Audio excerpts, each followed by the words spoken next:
දයාපතිරණ ඝාතනයේ නොදුටු පැත්ත එදා සිදු වූයේ කුමක්ද? අද සිදුවන්නේ කුමක්ද? මේක තමයි මම ධර්මන්ගේ අර WhatsApp kan වීඩියෝ මගේ මිතුරන්ට යවනකොට මම ඒක එකතු කරලා තමයි යවුවේ. දයාපතිරණ ඝාතනය එතසින්වත් ඉන්න එදා සිදුවේ කුමක්ද? අද සිදුවන්නේ කුමක්ද? ඒ වගේම මට මේ ලැබෙන කෙටි කාලය තුල මම කැමති දේශපාලන අවියක් ලෙස පුද්ගල ඝාතන ප්‍රශ්න කිරීමට. මම හිතන විදිහට ශිෂ්ට සමාජයක් හැටියට අපිට මේ සම්බන්ධයෙන් ස්ථාවරයක් ගත යුතුයි. ගත හැකි විය යුතුයි.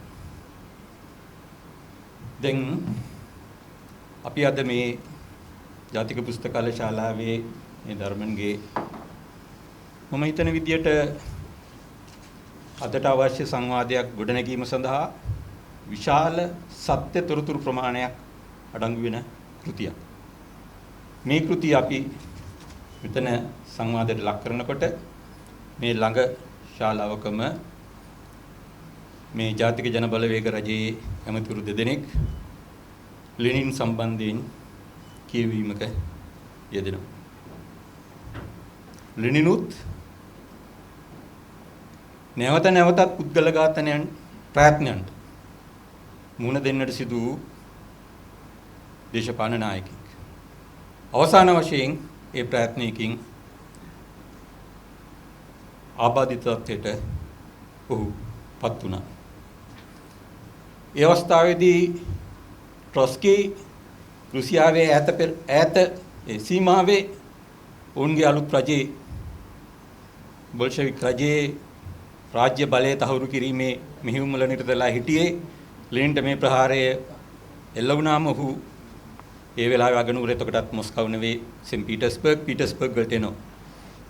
මේ අපි කවුරුත් දන්නවා ට්‍රොස්කි අවසාන වශයෙන් මිය යන්නේ ඔහු මෙදිහත් වෙලා තහවුරු කරපු ඒ සෝවියට් රාජ්‍යයේ පුද්ගල ඝාතකින්ගේ අදින් කියලා. ජනතා විමුක්ති පෙරමුණේ හිටපු අධිෂ්ඨාන සහගතම නායකයෙක් වෙච්ච එය යකඩෙන් ලේන් මර්ධනය කරපු අවස්ථාවක නැවත ඔසවා තැබීමට ප්‍රෝග්‍රාමියෙක් වෙච්ච නන්දන ගුණතිලක සොහිරාගේ අවසන් කටයුතු වාද්‍යවේදී සිදු වෙනවා.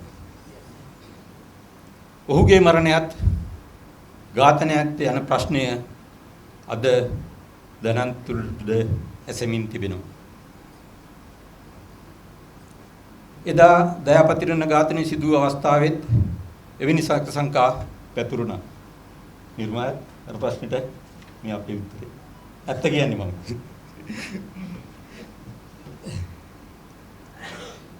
ඝාතනයේ කැස්පියාව බල ප්‍රදේශයේ සිදු වූ නිසා ගාමිණී ලුගුගේ අමාත්‍යවරයාගේ නමත්යට ඈඳුණා. රාජ්‍ය විරෝධී සිසුන් මර්ධනය කරනු පිණිස තායිලන්තයේ තමාෂාත් විශ්වවිද්‍යාලයේ රාජ්‍ය අනුග්‍රහය ලද ශිෂ්‍ය කණ්ඩායමක නායකයෙකු ඒ රජය විසින්ම ඝාතනය කරන බව කියවුණා. ස්තුතියි ධර්මයන්. ඔබ ඝාතකයන් කවුදයි මේ පොතේ නිශ්චිතවම පෙන්වා දී තිබෙනවා. එපමණක් නොවේ. ඉහතකී පරිදි සමග ක්‍රියාත්මක වුණු ජනතා විමුක්ති පෙරමුණේ නොමග යැවීම ගැනද ඔබ පොතේ තොරතුරු ඇතුළත් කර තිබෙනවා. නිර්මාල් සමාවෙන්න ඕනේ. මම පතිරණගේ මාතරට ගියා. මලකදෙට්ටත් ගියා. අවදානමත් තීද්දි ඔයගොල්ලෝ අපිට ගහයි කියලා අවදානමත් තීද්දි. එහෙම නුනේ. මතකයි. ඒ අවදානම තියෙද්දි දැන් මේ යුගයේ මට උගලංගෙන් වාගෙන් නෙවෙයි ඒකනට උගලගේ සංවිධානයෙන් මාරාන්තික තර්ජන තිබුණා. ඊපස්සේ රජේ නිලහා නිලනවන හමුදා අපේ පිටිපස්සෙන් පැන්නුවා. අවසාන වශයෙන් මාව අත්අඩංගුවේ අරන් ඉඳුලං කකියුස මස්සන් කරනකොට සිරගතව තිබුණේ. හිටියම. ඊළඟට අර කිව්පු සිද්ධිය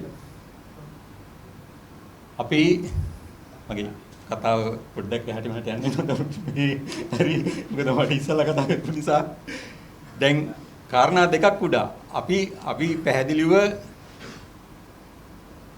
ඔය භීෂණය ඒ යුගයේ තුල ඉන්දු ලංකා ගිවිසුමත් එක්ක ජේ.ආර්. මරව් ශිෂ්‍ය ව්‍යාපාරයේ ප්‍රධාන සටන් පාඨය. ඊට පස්සේ ප්‍රේමදාස මහතාට නාම යෝජනා ලැබෙනවා. ඒ ජනතා විමුක්ති පෙරමුණේ සටන් පාඨය වෙනස් වෙන්නේ නැහැ. අන්තරේ සටන් පාඨය වෙනස් වෙන්නේ නැහැ. ඉතින් තමයි ප්‍රශ්න පටන් ගත්තේ. කොළඹ කිව්වා මොකද්ද මේ විහිළුව? දැන් ප්‍රේමදාසව පරද්දන්න එපාද? මේ ගැන අන්තරේ බරපතල විදියට පෑ ගාණක් වාද විවාද කළා. අවසාන වශයෙන් වෙනුරු සහෝදරයට සිද්ධ වුණා අපේ යෝජනාව පිළිගන්න. මතක විදියට චම්පික සහෝදරය කිව්වත් කමක් නැත්තම්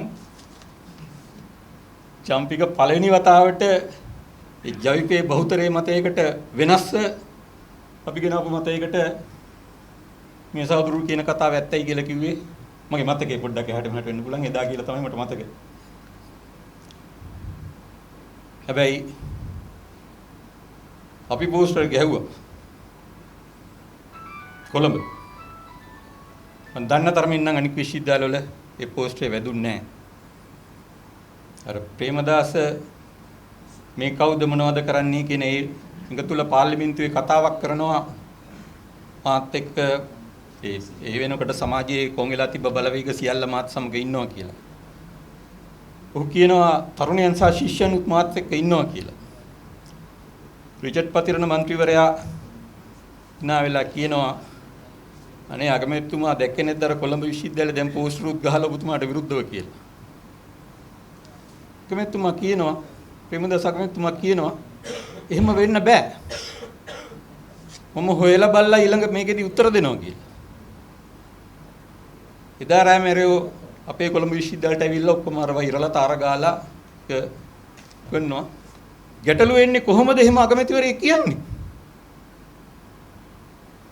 අන්‍යෝන්‍ය එකඟතාවක් නැත්තම් එහෙම කොහොමද කියන්නේ? ඒක තමයි ප්‍රශ්නේ. ඒක නිසා අපි එදා එක ප්‍රශ්න කරා. ඊට පස්සේ ජනතා විමුක්ති පෙරමුණ උපක්‍රම තීරුවේ අන්තරේ උපක්‍රම තීරුවේ විශ්වවිද්‍යාල වහගන්න. මොකද ශිෂ්‍යයන්ට ගෙදර ඉන්න බෑ. ගෙදර ගියොත් ගෙදර ඉන්නේ ඒ ගමේ මොකක් හරි විරුද්ධවාදී කර ඉන්නවා නම් ජීවිත කියන්නේ අල්ලන් යනවා නැත්නම් උන් අනතුරටපත් වෙනවා. ඒකට ආරක්ෂාව තිබුණේ සඳහා උන්ට යන්න උනේ දේශපාලන වැඩවීම් වලට. ඒකට මුළු විශ්වවිද්‍යාල ශික්ෂක ප්‍රජාවම තමන්ගේ දේශපාලන වුණාට යොදා ගැනීම හැකියාව එදා ජනතා විමුක්ති පෙරමුණට ලැබිලා තිබුණා. ඒ වෙලාවේ ආණ්ඩුව ඒකද මේකද කියලා තොරගන්න බැරි තැනක රටේ ජනතාව හිටියේ. අපි ශිෂ්‍යයන් වෙනුවෙන් විශ්වවිද්‍යාල විරුද්ධව තබා ගැනීමට උගේ බිහිසුණු පැයදිත් පෙනී හිටියා. චම්පික දන්නව මම හිතන්නේ චම්පිකට මතකයි.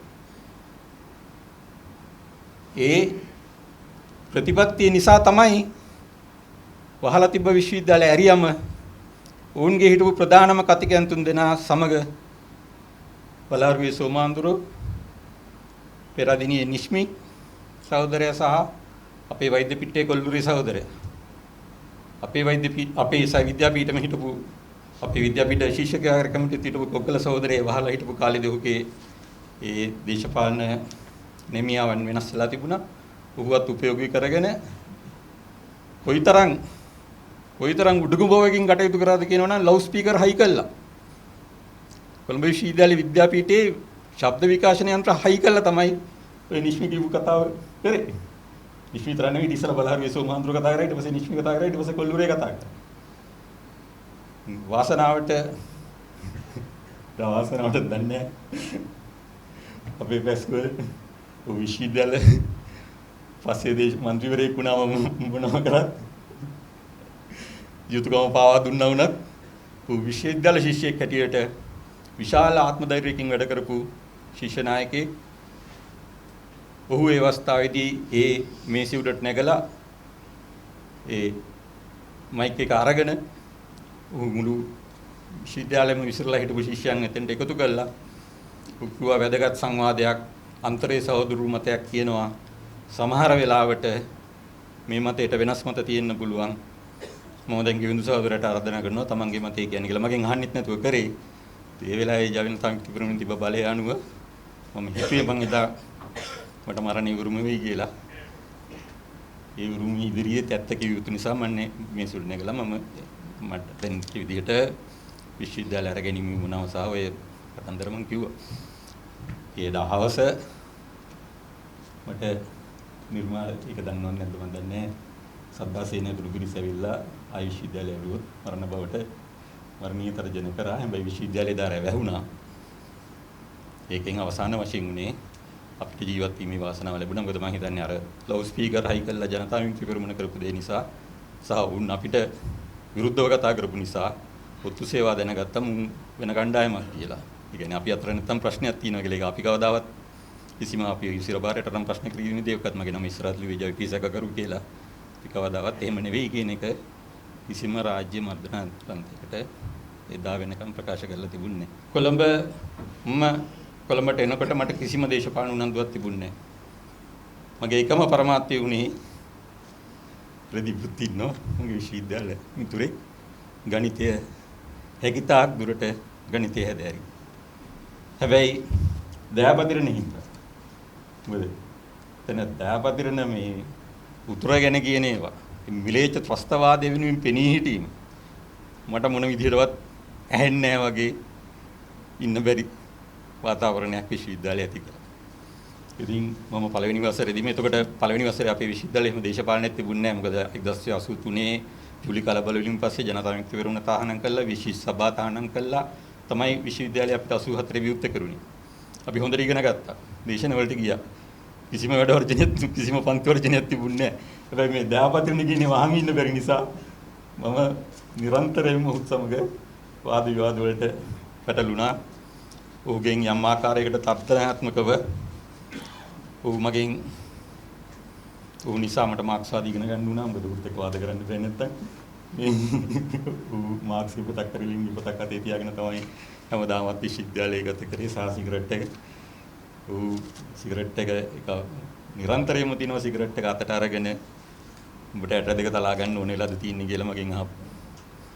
සහ මේ මිතුරන් විශාල පිරිසක් ඔහු වටේ තර්ජනීය කරමින් සිටි නිසා ඒම කරේ නෑ මට. ඒක කියන්න බෑනේ. ඒම කරේ නෑ. ඒක එච්චර පහසු නෑ. ඒ පීඩාව පතිරණ නිතරම කියපු දෙයක් තිබුණා. උන්ට මට ගහන්න පුළුවන් දවස් ආපු ගමන් උම්මට කෙලිනවා. ඊට ඉස්සෙල්ලා මං උඹලට කෙලිනවා. මේක තමයි පතිරණික තිබ්බ දර්ශනය. ඒකත් මට ඔහු අකමැති චරිතයක් වෙන්න හේතුවක්. ඒ කියන්නේ ඔහු බලයේ යුක්තිය කියන වගේ විශ්වාසයකින් තමයි දේශපාලනය කරේ. දැන් පුද්ගල ඝාතන දේශපාලන අවියක් වශයෙන් යොදා ගැනීමේ මේක මිලේච්ඡ ශිෂ්ට සම්පන්න ලෝකයේ නොගැලපෙන ක්‍රියාවක් බව අපි කවුරුත් පිළිගන්නවා. අද වෙනකොට ශිෂ්ට සම්පන්න රටවල් අපේ රටත් ඇතුළුව මරණ දඬුවම ක්‍රියාත්මක කරන්නේ මේක. කියන්නේ අනීතිකව කරනවා ඇති. හැබැයි අඩු ගානේ නීතිය හරහා මරණ දඬුවම ක්‍රියාත්මක කරන්නේ. කියන්නේ දඬුවම් දෙන්නේ ඒ දඬුවමට යටත් වෙන පුද්ගලයාට නිවැරදි වෙන්න, නිවැරදි වෙලා නැවත සමාජගත වෙන්න අවස්ථාව දී යුතුයි කියන තේරුමෙන් මිසක් පරිගැනීමේ තේරුමෙන් නෙවෙයි. දැන් සම්බන්ධයෙන් අනිත් පැත්තට මේ පුද්ගල ඝාතන මගින් බලාපොරොත්තු වෙන ඉලක්ක සාක්ෂාත් කරගන්න පුළුවන්. මේ සම්බන්ධයෙන් තියෙනවා ප්‍රකටම අපි ගත්තොත් එහෙම ක්‍රිස්තු පූර්ව 44 වෙනි ජුලියස් සීසර් ඝාතනය. ජුලියස් සීසර් ඝාතනය කරන්නේ ඔහුගේ යුද ජයග්‍රහණත් සමග ඔහු ඒකාධිපතිත්වයේ කරා ගමන් කරනවා කියන අදහස ඇතුව. හැබැයි ඒ ඝාතන ක්‍රියාවලිය අවසන් වෙන්නේ අවසාන වශයෙන්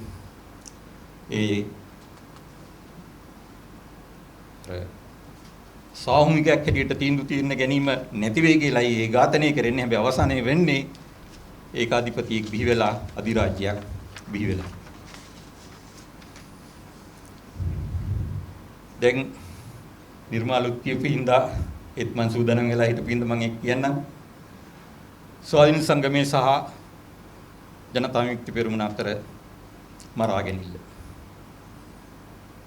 එදා අපි දැනන් හිටියේ නෑ අවංකවමයි කියන්නේ. දරුණුත් දන්නවා ඒතරම දරුණුත් මට වෙනස් විදිය තොරතුරු ඒ දවස්වල කියන්නේ. ඒ දවස්වල අපි කාටවත් තිබ්බ තොරතුරුනේ අපි කතා කරේ. මොකද කරේ මේක රජයේ යම් කිසි විදිහක පස්තියක් මේ පිටිපස්සේ ඇති කියන කාරණේ. ජනතා විමුක්ති පෙරමුණත් ඒ සඳහාම කටයුතු කරා. උණුත් පත්‍රිකාවක් නිකුත් කරා. මොකක් හරි වෙනත් නැත්නම් මැරයන්ගේ නමුත් සඳහන් කළා. ආණ්ඩු පක්ෂය හා සම්බන්ධ මැරයන්ගේ නමුත් තියෙන පත්‍රිකාවක් නිකුත් කරාම හිතන්නේ මාධ්‍ය වලට එව්වා. සම්පූර්ණයෙන්ම අපි ඔන්නම ගෙවුම් සඳහා. ඔව් අපි කරේ කියලා කිව්වේ නෑ. සම්පූර්ණයෙන්ම සමාජය කියන්නේ ඝාතන දෙකක් කරා. එකක් ඝාතනය කරා ඊට පස්සේ සත්‍යත් ඝාතනය කරා. එදා ජනතා විමුක්ති පෙරමුණ. දැන් මේ මරාම කෙනිල්ල කොච්චර දුර ගියාද කියන එක නිර්මල් දන්නවා. ධර්මසිරි කියන්නම් මට තියෙන්නේ සම්පූර්ණයෙන්ම භක්තියක් සහ නිකන් සෝචනීය හැඟීමක්. ධර්මසිරිට වෙන විකල්පයක් තිබුණේ නැහැ. පතරණගෙන් පස්සේ ස්වාධීන සංගමේ නායකයා ඔහු ඉදවන්ත ලෙස කැපවෙච්ච ශිෂ්‍ය ක්‍රියාකාරිකේ. මම මිතුරන් කීප දෙනෙක් එක්ක පෝස්ට් හලවනකොට ඒ භීෂණුගේ ඔහු වෙන කවුරුත් ආවේ නැත්නම් ඔහු තනියම හලවනවා. එවැනි නිර්භීතභාවයක් සහ කැපවීමක් තිබ්බ ශිෂ්‍ය නායකයෙක්.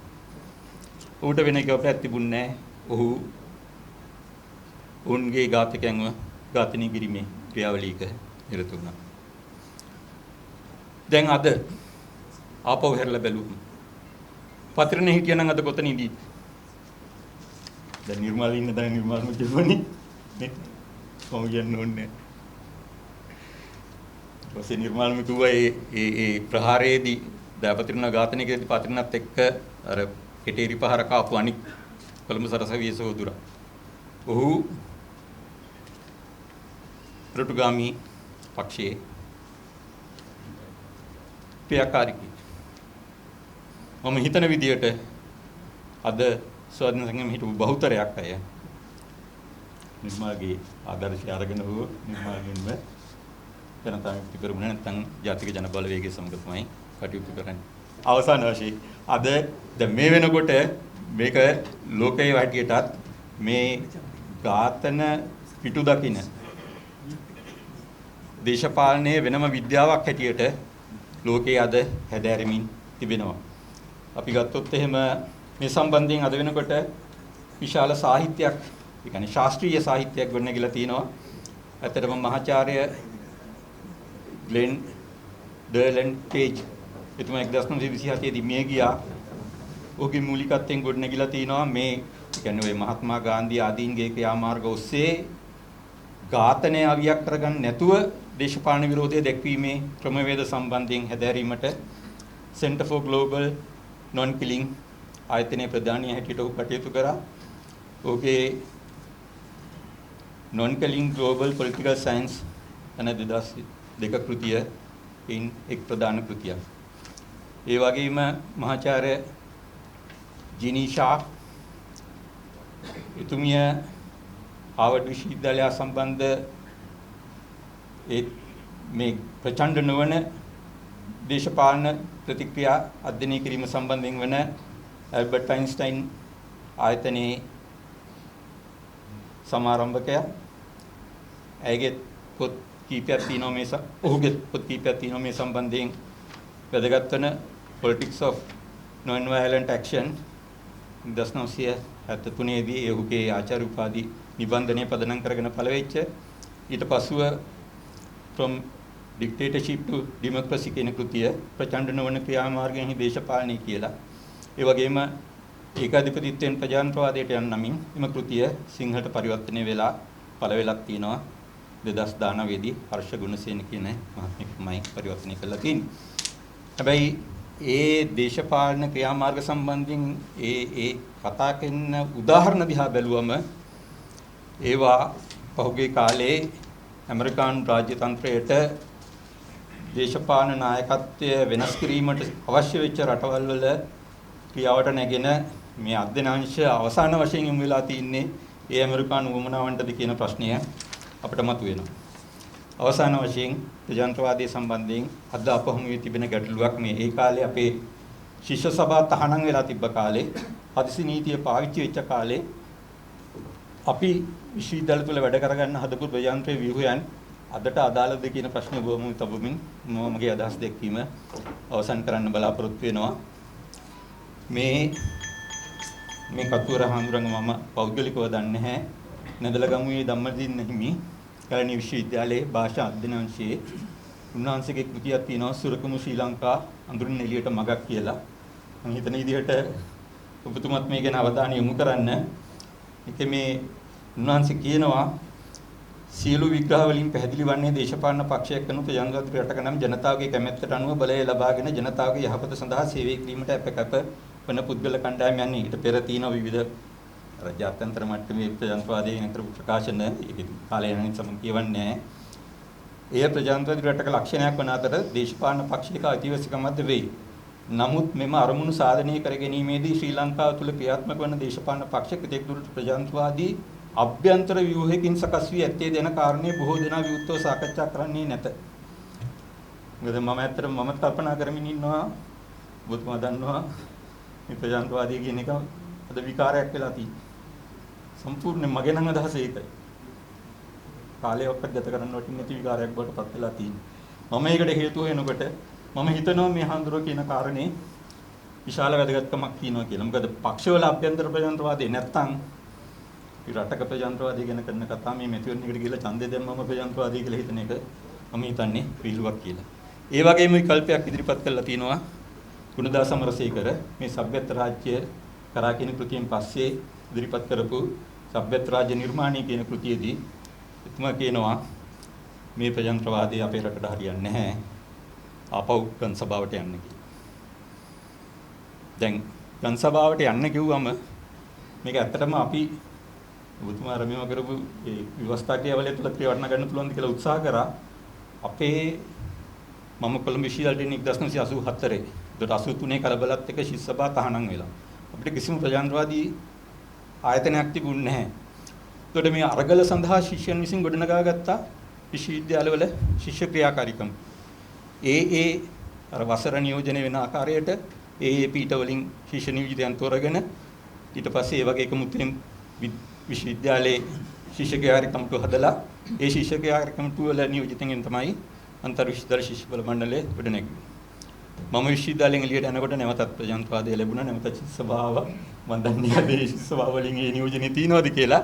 හැබැයි මම විශ්වවිද්‍යාල ශිෂ්‍යයෙක් හැටියට හිටපු ගත කරපු කාලය ඒ මගේ විද්‍යාපීඨයේ නියෝජිතයෙක් වීම මට ඊටාම කටුක අභියෝගාත්මක මෙහෙවරක් වුණාට එක්තරා විදියක සුන්දර අත්දැකීමක්.